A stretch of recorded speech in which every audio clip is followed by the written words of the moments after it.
Whether you love him or hate him, Jeremy Clarkson changed the car industry more than almost any CEO, any lead engineer, or any marketing executive alive. He didn't do it with a degree in aerodynamics. He didn't do it with $1 billion R&D budget. And the crazy part? He did it entirely by accident. Clarkson never set out to be an industry disruptor. He just wanted to slide cars around an airfield and make his friends laugh. But in the process, he became a force of nature that manufacturers couldn't ignore. In this video, we are going to reveal the 3 ways he rewired the automotive world. We'll look at the cars that were literally redesigned because engineers were terrified of what he might say. We'll look at how he forced marketing departments to rip up their strategies overnight. And we'll tell the story of the one specific car model that he didn't just dislike, he killed it stone dead.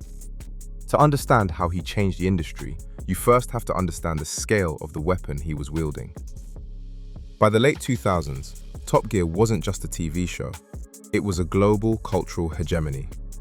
At its peak, it had an estimated weekly viewership of 350 million people. It was syndicated in over 100 countries. It was illegally downloaded more than Game of Thrones. This created a phenomenon that economists and car dealers quietly began to call the Top Gear effect. In the old days, a car review in a magazine might sway a few enthusiasts. But if Clarkson praised the car on Sunday night, dealerships would have phones ringing off the hook by Monday morning. Take Subaru. When Clarkson described the Legacy Outback as the perfect car for the British countryside, sales spiked so aggressively that Subaru UK struggled to secure enough inventory. Or look at the Audi RS4 and the BMW M5. Before Top Gear, these were niche German performance sedans known only to serious petrolheads. After Clarkson featured them in cinematic, tire-smoking films that looked like they belonged in a Bond movie, they became global status symbols. He didn't just review them, he turned them into viral sensations before viral was even a word. Car companies began to realize that a 6-minute segment on Top Gear was worth more than $100 million in traditional advertising. But they also realized the terrifying flip side. If he hated it, you were doomed. I wouldn't buy one. I thought you liked it. I do. But I'm going to outline now a few problems, okay? We'll start with the boot. There isn't one. I mean, there isn't one. It's under air. No, there's no point looking. That's your lot. It's basically a sort of baking tray above the engine. Really? This influence wasn't passive. It started to actively shape the metal itself. Clarkson began to function as an unofficial, unrequested head of product development for major manufacturers. Let's talk about the car he demanded, the Ford Focus RS. For years, Clarkson had publicly berated Ford for becoming boring. He mocked their hatchbacks for being sensible and dull.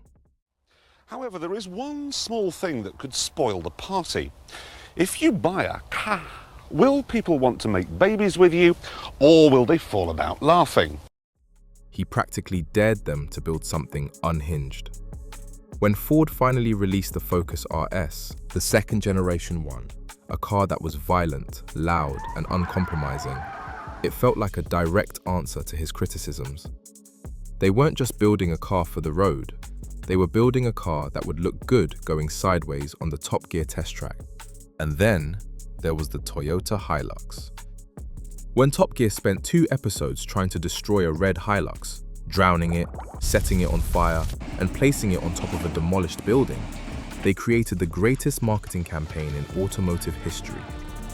Toyota didn't ask for it. They didn't pay for it. But after those episodes aired, the Hilux wasn't just a truck anymore. It was a legend. Sales spiked globally. I mean, we could carry on trying to destroy it. But do you know what? I think we should build a plinth. Yeah? Absolutely. Yeah. Put it on there as a museum piece for all of time. What do we think? Do we do that? He turned a piece of agricultural equipment into a pop culture icon. But for every car he made, there was a car he destroyed. Speaking to you as a motoring journalist, obviously, I hate everything about this car. I hate the engine, I hate the seats, I hate the carpets, I hate the roof, I hate the windscreen, I hate the tyres, I hate the boot lid, I hate the lights.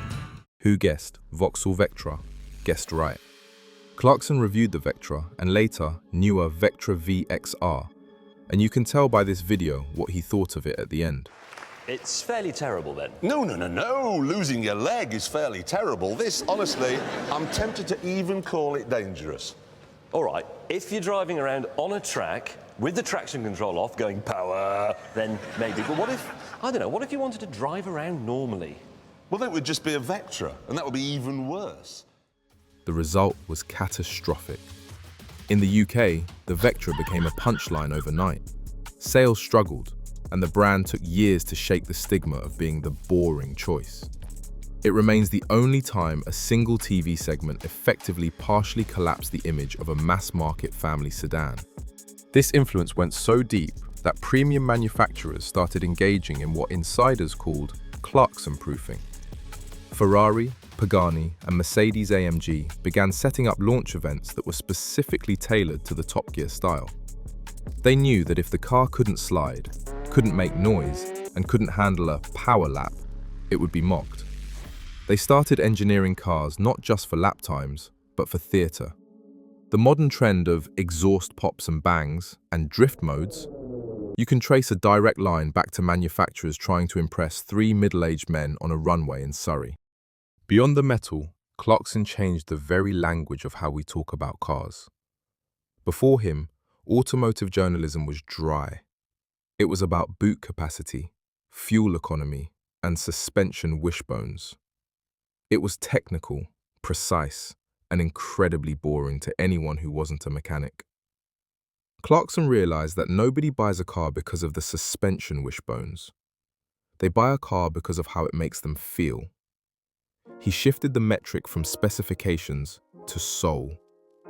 A car could be technically flawed, unreliable, and expensive, like an Alfa Romeo.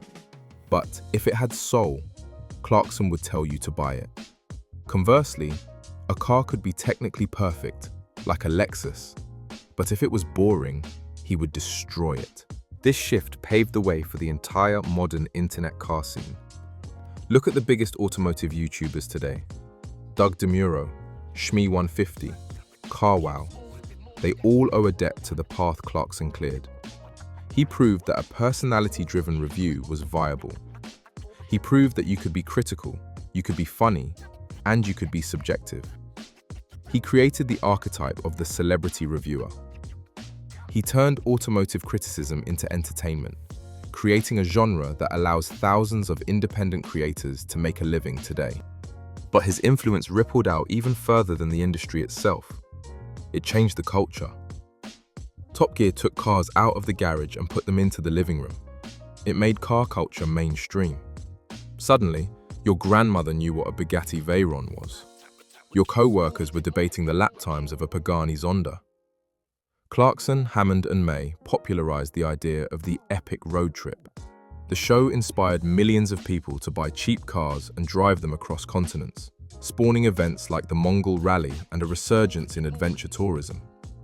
He made us realize that cars are vehicles for stories. A beat-up Opel Kadett named Oliver wasn't just a scrap car, it was a character. This anthropomorphism, giving cars personalities, changed how a generation looked at their own vehicles. The ultimate irony of all this influence? He never wanted it. He claims he just wanted to muck about with cars and make good television. He never sat in a boardroom plotting to destroy the Vauxhall Vectra or save the Toyota Hilux. He was just a man with a loud voice and a microphone. Thank you so much for watching. I really do appreciate it. Let me know in the comments what you think about the current car industry, and if you want the real stories about the Top Gear, follow me and watch my other videos.